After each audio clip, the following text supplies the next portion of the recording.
पाटील साहेबांचा 500चा हार, जोशी अकॅडमीचे 5 मोठे हार आणि 200 वाले 3 छोटे बुके गेलेत ऑलरेडी. आता एक काम कर, ती तुळस वेचून ठेव आणि केवड्याच्या जुड्या मोकळ्या कर.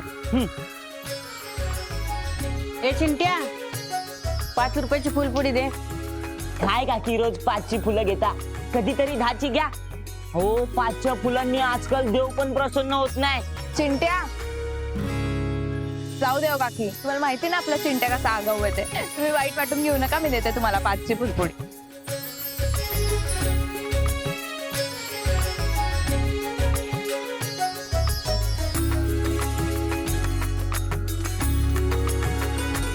हे घ्या.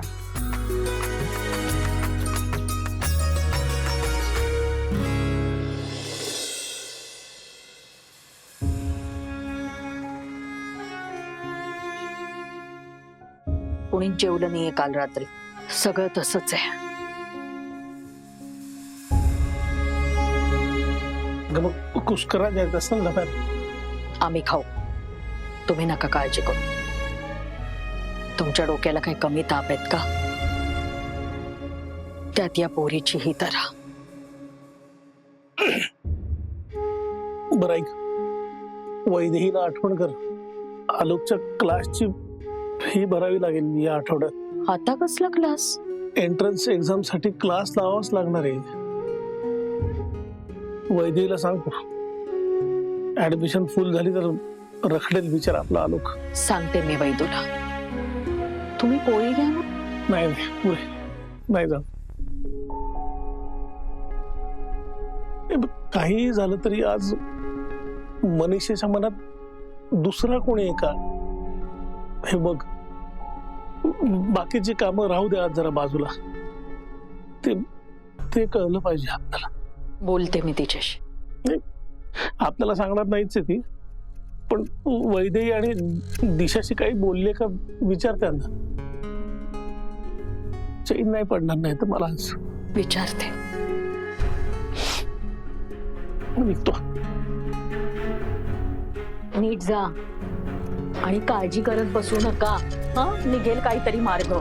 आणि डबा खा. बघणार आहे मी खाल्लात की नाही ते. खाईन ग, ये.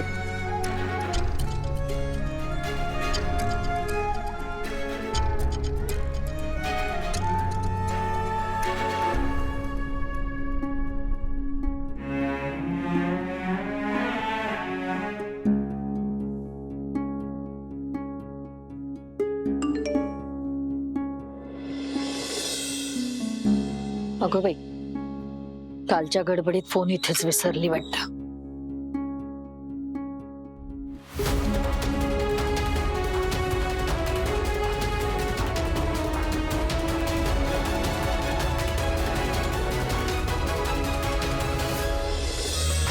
चिंट्या, तू पण ना काहीही बोलत असतोस.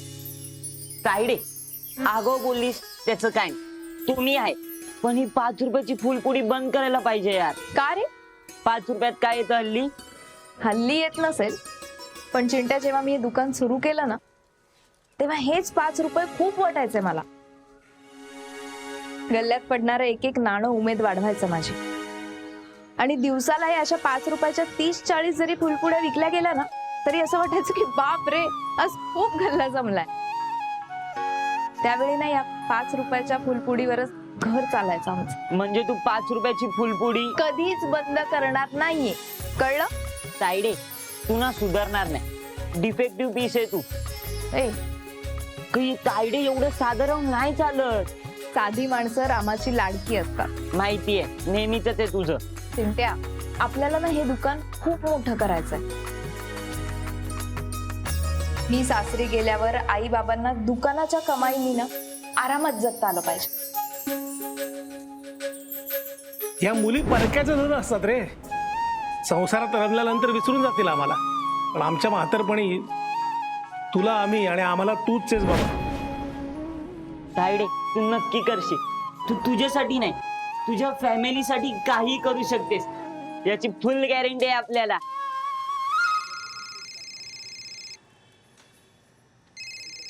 यावेळी बाबांचा फोन.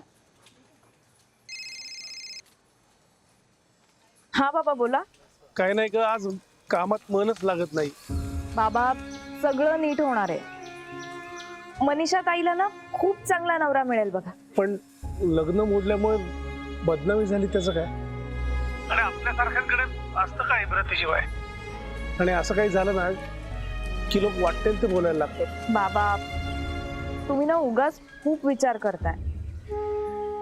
हे सगळं मनातून काढून टाका बघू. काही नाही, तुझ्याशी बोललं की मन हलकं होतं म्हणून केला फोन तुला. ठेवतो फोन.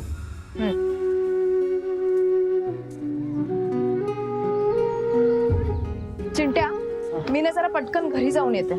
यावेळी घरी निघालीस अचानक तायडे?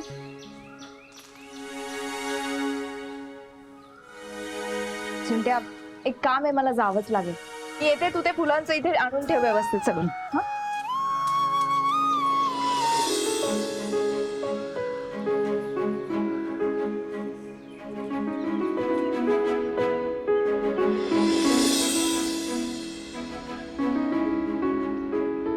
वैदेही, अरे साहिल,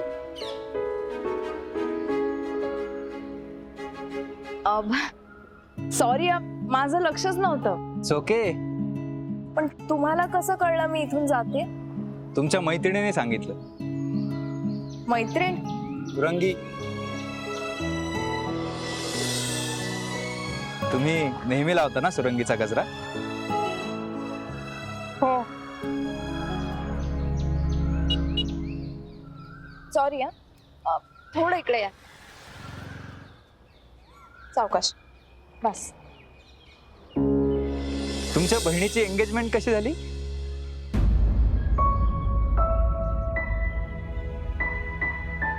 तुम्ही टेन्शन मध्ये आहात वाटतं. काही प्रॉब्लेम झालाय का? तुम्हाला कसं? तुमचं ब्रीदिंग नॉर्मल नाहीये. त्याच्यावरून कळलं की मन रेस्टलेस आहे तुमचं. हो, काही कारणामुळे नाही होऊ शकला माझ्या ताईचा साखरपुडा काल. ओ, सॉरी. नाही हो, हरकत नाही. तसंही काही गोष्टी आपल्या हातात नसतात. खरे, पण काही गोष्टी नक्की आपल्या हातात असतात. म्हणजे टेन्शन काय कधीही येऊ शकतं, कसंही येऊ शकतं. पण टेन्शन कमी करणं तर आपल्या हातात आहे ना. मला वाटत असेल हा काही बडबडतोय, पण माझ्याकडे खरंच एक खूप छान उपाय आहे टेन्शन कमी करण्यासाठी. काय? कधीही टेन्शन आलं ना किंवा मन उदास असेल तर काहीतरी छान खायचं. बघा कसं इन्स्टंटली बरं वाटेल तुम्हाला. मी याला फूड थेरपी म्हणतो. Food therapy? हा, एक मिनिट.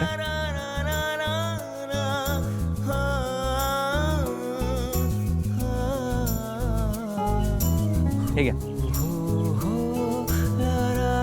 घ्या. चॉकलेट?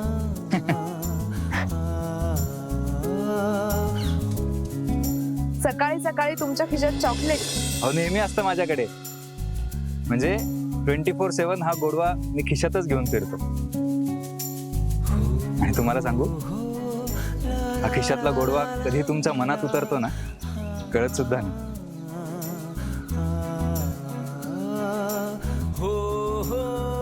बरं, तुम्ही खा आता, मी निघतो.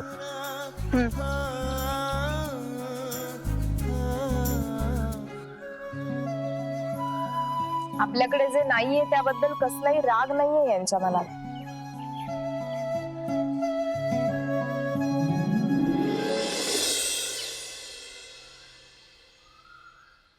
आई, आई अगं शांत हो ना.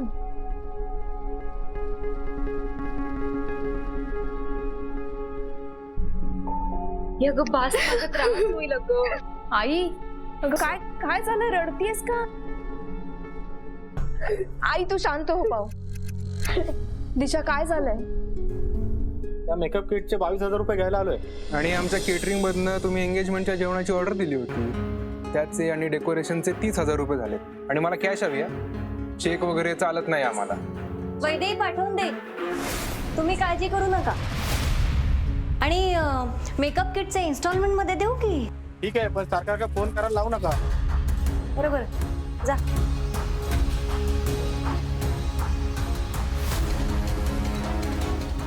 मनीषा, श्रीमंत मुलगा मिळेपर्यंत विनाकारण आणखी किती खर्च होणार आहे कुणास ठाऊक. अगं काहीच कसं वाटत नाही ग तुला. अगं तुझ्या साखरपुड्यासाठी कर्ज घेतलंय वैधूनं. आलोकच्या क्लासची फी सुद्धा भरावी लागणार आहे आता येत्या आठवड्यात. माझ्या कॉलेजच्या इंडस्ट्रियल व्हिजिटचे पण पैसे भरायचे ताई. तर हे आणखी नवीन. मनीषा, अगं एवढ्या लहान पोरीवर किती भार टाकायचा ग. करेल ग वैदू. अगं इतके दिवस करत आली ना ती.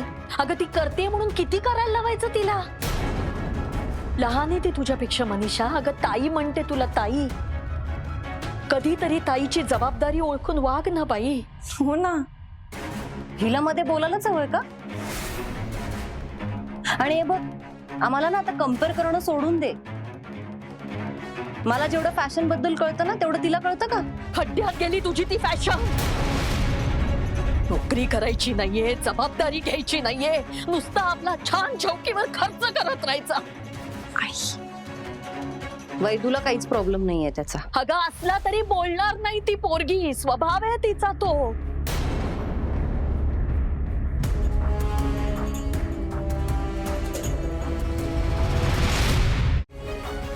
यांच्या तुटपुंजा पगारात कसे तरी आठवडा 2 आठवडे निघतात. सगळं ओझं तिच्यावर आहे अगं. आलोकचं शिक्षण आहे, दिशाचं लग्न आहे, अजून काहीतरी आहेच. अच्छा, आता कसं बोलून गेलीस? तरीच म्हणते आलोक दिशा दोघांचीच काळजी आहे तुला फक्त. मी सावत्र आहे ना. माझं मन तुला कसं कळेल? ताई,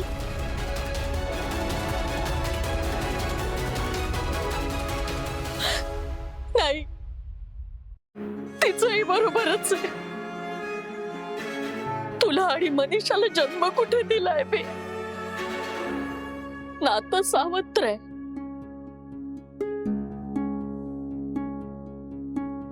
पण माझी माया सावत्र आहे का ग वैदू?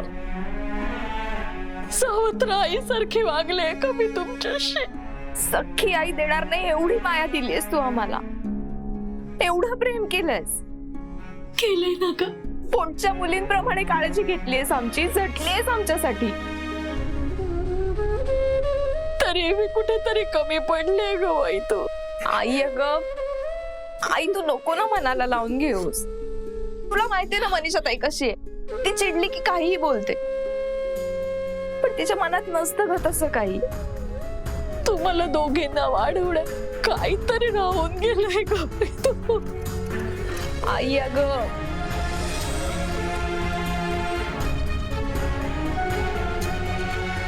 आई अगं शांत हो.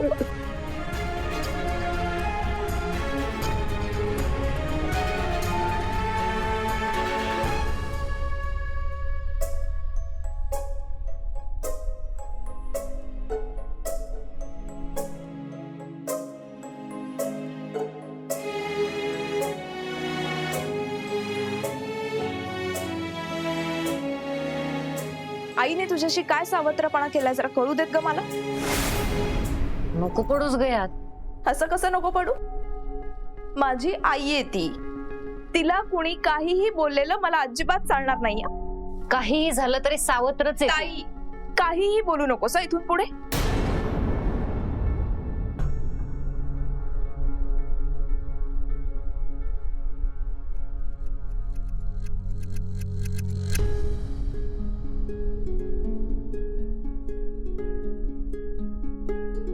हा बघ, आई बाबांच्या लग्नाच्या अल्बम मध्ये आईच्या कडेवर असणारी ही 2 वर्षांची मुलगी तू आहे. या घराचं माप सुद्धा तुला कडेवर घेऊन ओलांडलंय ग तिने. बाबांची बायको होण्याआधी ती आपल्या दोघींची आई झाली होती आणि तू तिला सावत्र म्हणतेस. ताई, तू लहान असताना तुला टायफॉइड झाला होता, तेव्हा डॉक्टरांनी सांगितलं होतं आता काहीतरी चमत्कार झाला ना तरच ही मुलगी वाचू शकते. तेव्हा सलग 7 दिवस तुझ्या उशाशी बसून होती ती. एवढंच नाही ग, 7 दिवस निर्जळी उपवास केले होते तिने. अशी असते सावत्राई.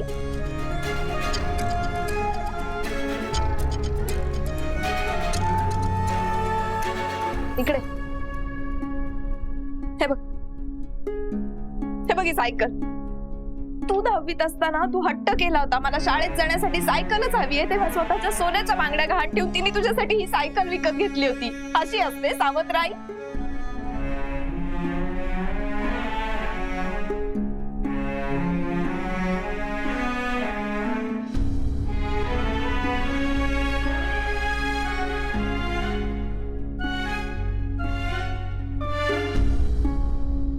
हे बघ, आपल्या पहिल्या लेकीची सगळी खेळणी अजूनही जपून ठेवली आहेत तिने. ताई अगं, मी आत्ता कमवायला लागले, पण लहानपणापासूनचे तुझे सगळे हट्ट तिने पुरवले. परिस्थिती नव्हती आपली, पण तू म्हणशील ती प्रत्येक गोष्ट तिने तुला आणून दिली. स्वतःच्या अंगावर विरलेल्या साड्या असायच्या, पण आपल्याला प्रत्येक सणाला नवीन फ्रॉक मिळाला, हो ना? आणि तू तिला सावत्र म्हणतेस.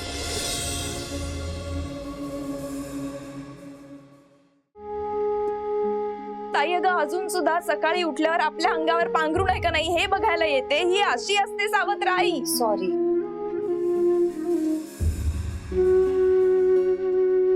ते चुकून रागात बोलले. चुकून? तुझ्या त्या एका शब्दामुळे आईचं मन किती दुखावलंय ना ते नाही बघ होते ग मला. सॉरी ना ताई, मी तुला किती वेळा सांगितलं, बोलायच्या आधी 10 सेकंद विचार करून मग बोलत जा. अगं, तुझ्या या अशा स्वभावामुळे आणखी किती माणसांना दुखावणार आहेस तू. Sorry please. मला सॉरी म्हणून काय उपयोग आहे? आई इतकी दुखावली आहे ना, तिचं कशातच लक्ष लागत नाहीये ताई. तुला माहितीये, मगाशी भाजी चिरत असताना नकळत बोट कापलं गेलंय वेळीवर तिचं. एवढं भळाभळा रक्त व्हायलंय. काय?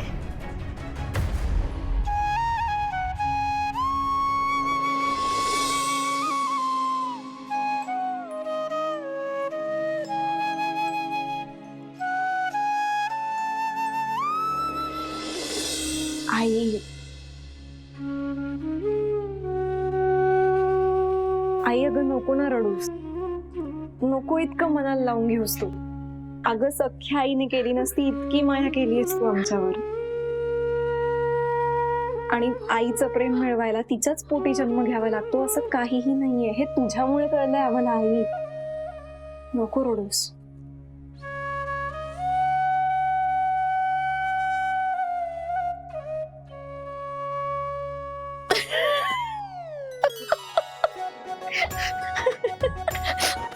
दिशा, अगं मला समजवताना सुद्धा वैदूचीच वाक्य बोलत होतीस तू.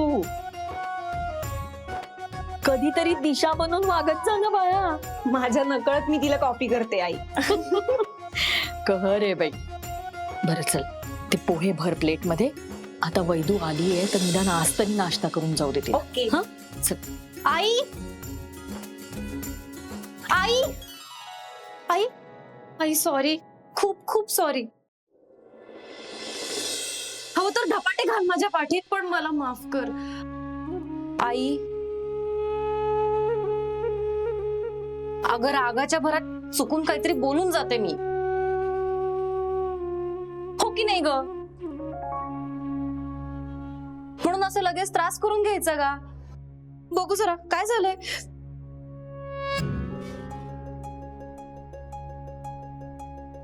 काहीच झालेलं नाहीये. वैदू मला म्हणाली. बघितलंस आई, भाजी चिरताना तुझं बोट कापलं गेलं असं नुसतं सांगितलं तर केवढी कासाळीस झालीये.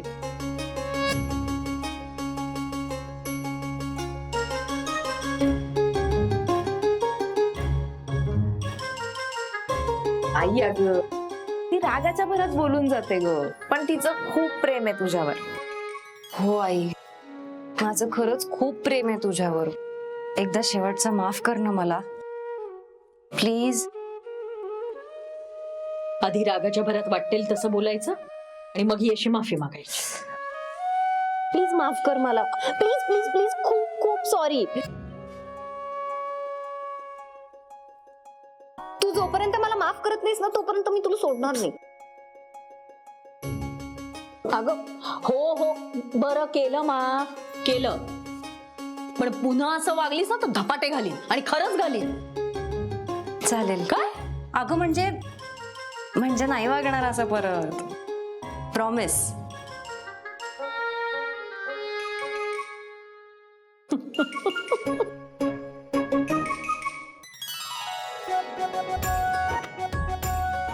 ये तू पण. हिला नको.